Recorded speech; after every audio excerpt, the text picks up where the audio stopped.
Assalamualaikum warahmatullahi wabarakatuh. Alhamdulillah wassalatu wassalamu ala sayyidina Muhammadin Mustafa wa ala alihi wa ashabihi ahli sidqi wal wafa, amma ba'd. Alhamdulillah wa dalika menika kula panjenengan sedaya pinaringan taufik, pinaringan pertolongan saking saudara Allah Subhanahu wa taala, sehingga kula lan panjenengan sedaya saged sareng-sareng lampahi salat subuh berjamaah. Mudah-mudahan kula lan panjenengan sedaya pinaringan istiqomah, Allahumma amin.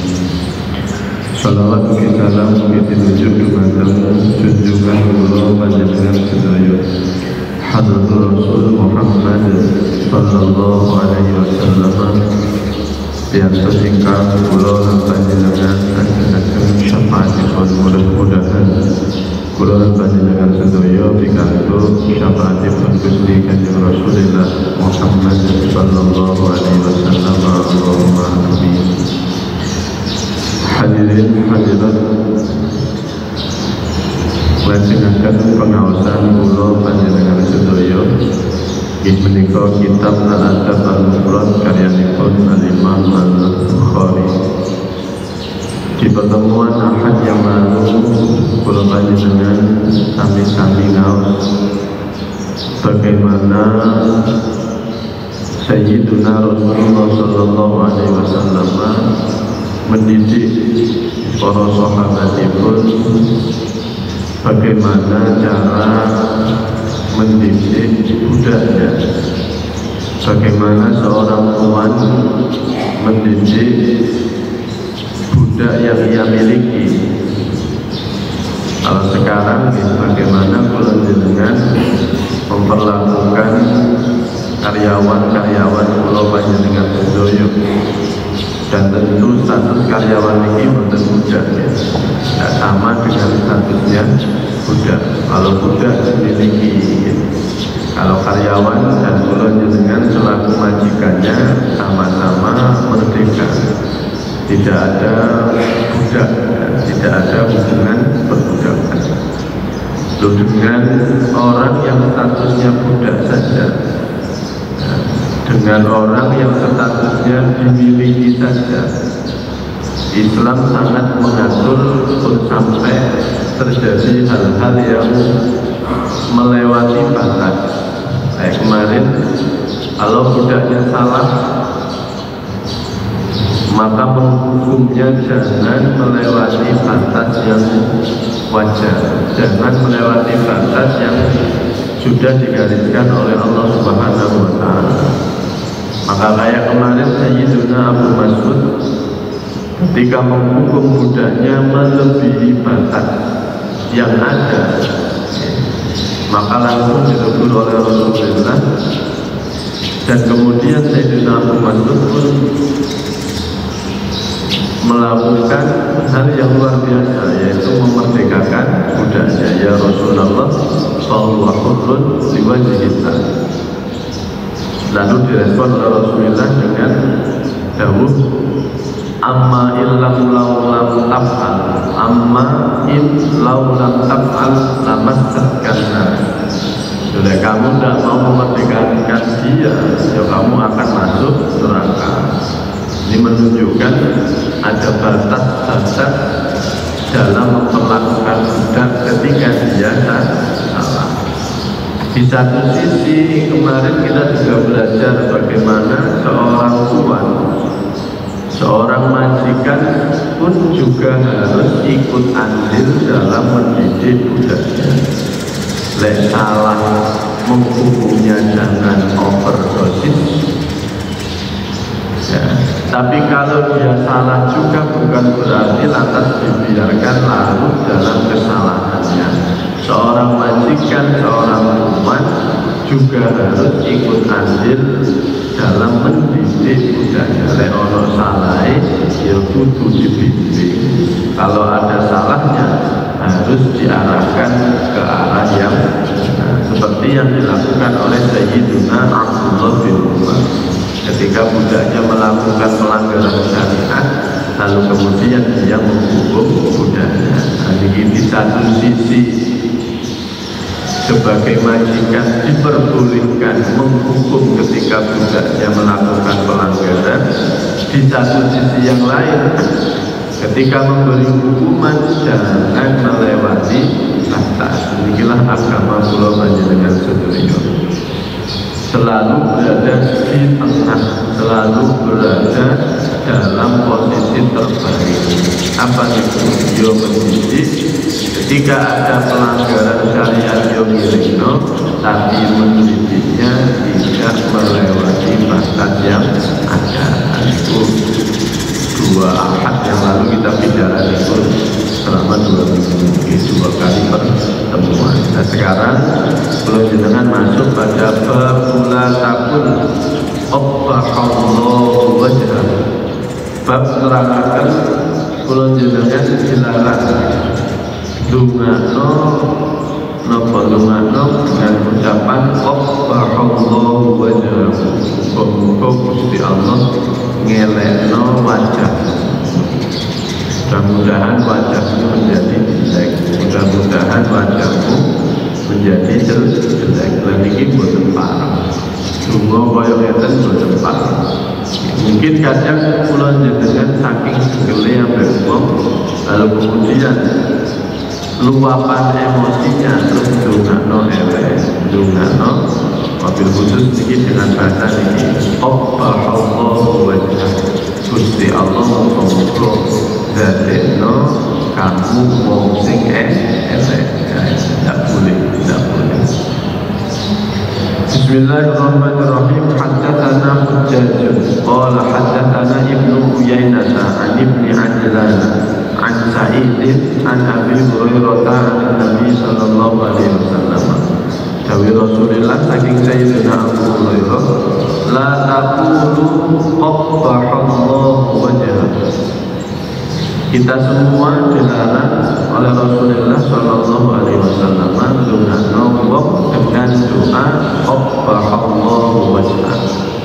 Qabbaha muga-muga ngelekaken sinten Allah Gusti Allah wajhahu ing wajahe seseorang. Nah ini tidak boleh.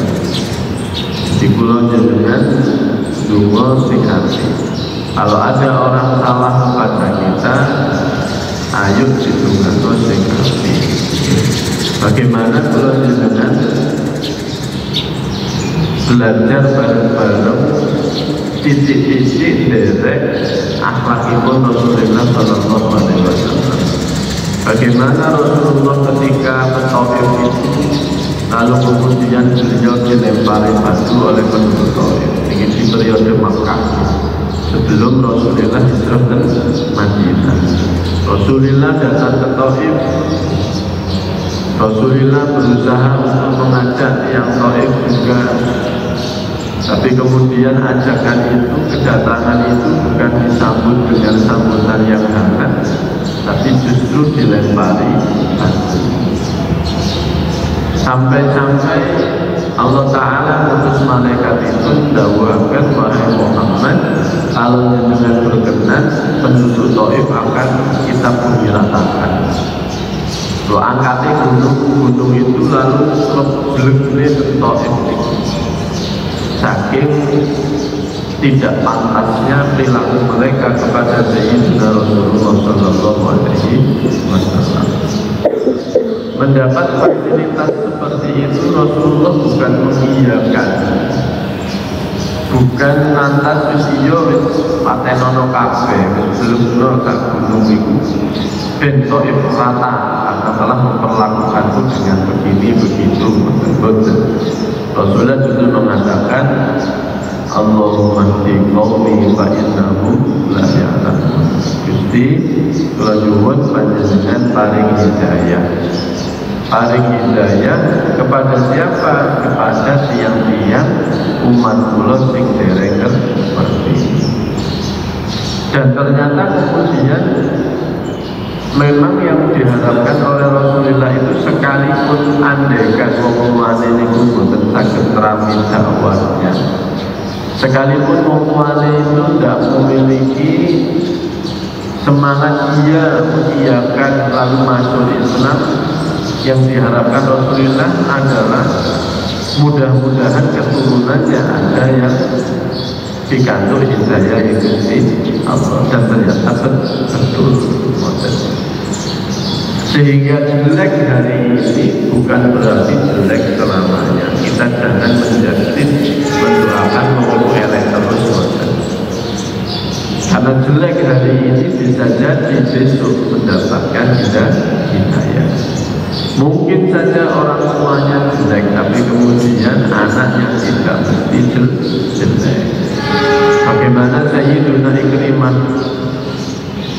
putranya Abu Jahal, ini jelas bapak ini musuhi Rasulullah, jelas bapak ini musuhi agama Islam. Tapi ternyata kemudian punya anak, yang anak ini kemudian di kemudian hari Islam, di kemudian hari derek memperjuangkan Islam bersama Rasulullah Sallallahu Alaihi Wasallam.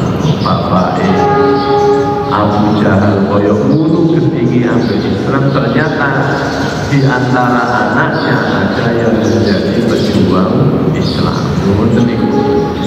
Makanya juga Noel itu betul diperbolehkan dalam agama kula panjenengan sedaya. Ojo juga Noel. Di antara Noel ini Allahu wajah dungano ben fisiknya itu dijelekkan, ben fisiknya itu dijelekno oleh Allah Subhanahu Wa Taala. Jaluk nang Gusti Allah ben makhluke sing jenenge iki ikut didadekno sing elek, wajahnya ndak cantik disunahno ben elek ben kesawan. Niki ayo dihindari. Semakin kalau jenengan jengkel tentunya, ayo belajar, ayo belajar sing apik, ayo belajar sing apik. Ini enak yo, tapi angel dilakoni. Dan kalau jenengan saking jengkelin, belajar elek, nanti ayo belajar belajar apik. Karena mungkin saja saat pulang jenengan itu di posisi didolimi oleh dia, pulang jenengan masuk sendiri, termasuk wong sing dungane mustajab goro-goro dino iki. Termasuk dungane wong sing mati iku yaiku dungane wong sing didolimi. Dan di saat posisi potensi ijabah dungane iki begitu mandi, ayo kalau jenengan belajar dungo sing apik, jalur yang terbaik di sisi Allah Subhanahu Wa Taala. Belajar cepat emosi dan kalau jenengan boten ndongakno wong elek. Walaupun kalau jenengan saged cepat emosi niku di antarane dadi tandane wong sing muttaqi wal kafirinal ghaib.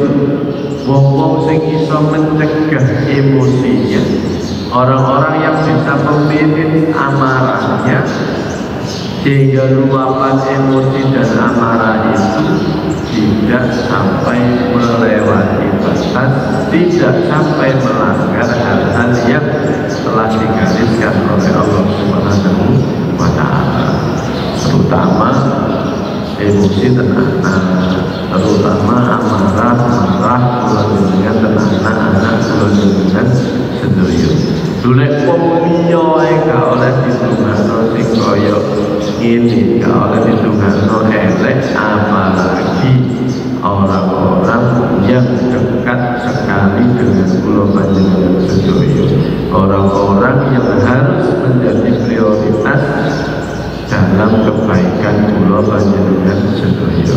Karena dulu kita pernah belajar bagaimana mandiri dungane wong tuwa jauh Rasulullah dulu ada 3 doa, salah da'awat mustajabat, ada 3 doa yang mustajab, diantaranya doa walid ala walidi, dungane wong tuwa anak-anak. Ada yang menafsiri krono pakai bahasa Arab, doa walid ala waladi, pakai bahasa Arab ini memberi isyarat yaiku donga-donga sing madharati, donga-donga sing napa madharati iku sing memberi bahaya alias donga elek mandi.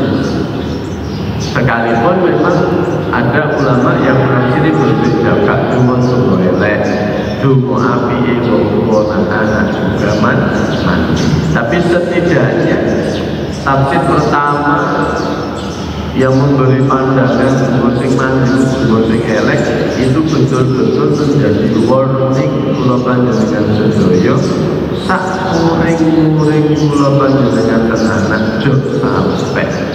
ojo sampai dunga elek. Mandi saya ayo sing hati-hati, ayo sing hati-hati, terutama nalikane dunga anak, dunga sinten mawon, ayo dipilih dunga sing apik. Dipun gadah contoh ketika Rasulullah sallallahu alaihi wasallam ketika sampun kaya mekar ya semiwan diusir dan seterusnya, sing muncul justru donga Allahumma in qaumi fa innahum la ya'lamun. Nyuwun dengan paringi hidayah sinten kinten umat-umat kula sing dereng ngerti. Oke, dilanjutkan. Hadatsana Abdullah ibnu Muhammad qala hadatsana ibnu Uyainah an ibn Adlan an Sa'id an Abi Hurairah radhiyallahu anhu qala la taqulanna dari Rasulullah la taqulanna ojo dungo tenanan sapa sira, ada taukid ya, taukid takilah la taqulanna temenan ojo dungo tenanan dengan doa qabbahallahu wajhaka wa wajha man ashbaha wajhaka. Muga-muga Allah Ta'ala ngelekno kuwi lan ngelekno wong-wong sing kaya awakmu. Ojo. Kenapa demikian dari Rasulullah? Fa inna Allah azza wa jalla khalaqa Adam alaihi salam ala suratihi. Gusti Allah itu nyiptakno manusia pertama yaitu Nabi Yuna Adam alaihi salam itu diciptakno ala suratihi sesuai dengan bentuknya. Nabi Adam diciptakan Gusti Allah dalam bentuknya. Dunia ini kita memahami bentuknya. Kalau tanah Arab, ini zomir ini dikembalikan ke Allah cocok, dikembalikan ke Nabi Adam cocok. Dalam bentuknya Allah, dalam bentuknya Adam itu cara bahasa pilihan zomirnya sama-sama. Sejak nopo para ulama kalau dengan jelas bingung memahami Nabi Adam diciptakan Gusti Allah sesuai dengan bentuknya. Bentuknya itu ya Allah. Lebrono kula jenengan boten paham. Ya, dikole terjemahane iki sing ngono kuwi surah itu artinya bentuk. Dan ternyata terjemahan ini tidak bisa memenuhi, mencukupi, mengarahkan dengan pada pemahaman yang tepat. Ibu nenten malih jalan saja kembali kepada bagaimana para ulama dulu memahami hadis ini. Nanti kalau akan bagaimana para ulama mensyarai hadis ini.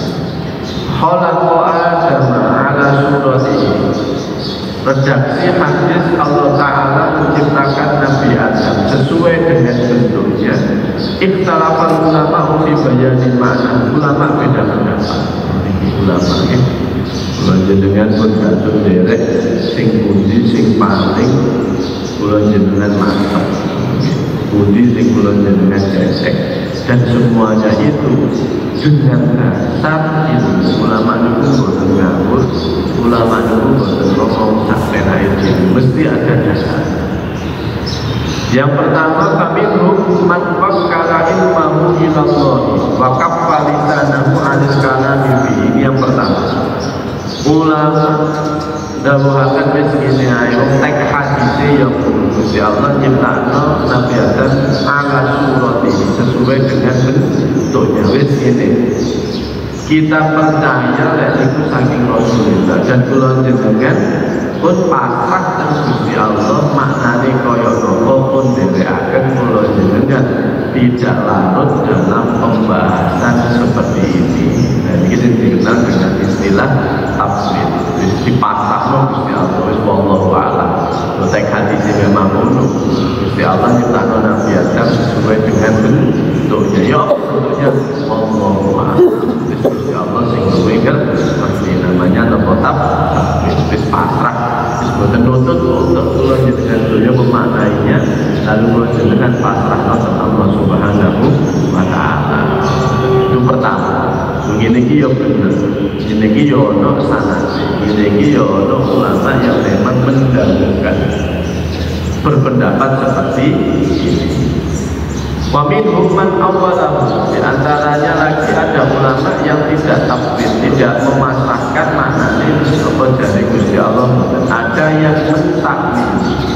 Mentakwil ini kuno kok dekno makna sing mudah kula panjenengan paham.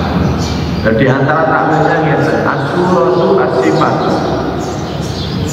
Kata surah itu maknanya sifat, berarti Gusti Allah nyiptakno Nabi Adam memiliki sifat seperti sifatnya Allah Subhanahu wa ta'ala. Nabi Adam itu wujud ono ya karena Allah Ta'ala ini punya sifat wujud.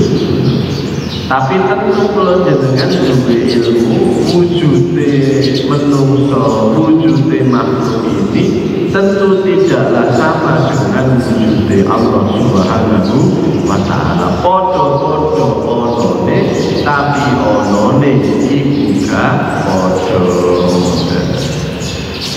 Napa di antara beda oleh Allah Ta'ala niku wujude niku tidak ada titik awalnya. Sing kula jenengan wasani Allah Ta'ala bersifat idam. Allah wujud idam.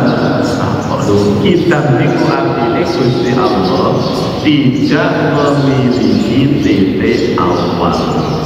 Ka ono kawitan. Lah kula jenengan menungso niki enek kawitan.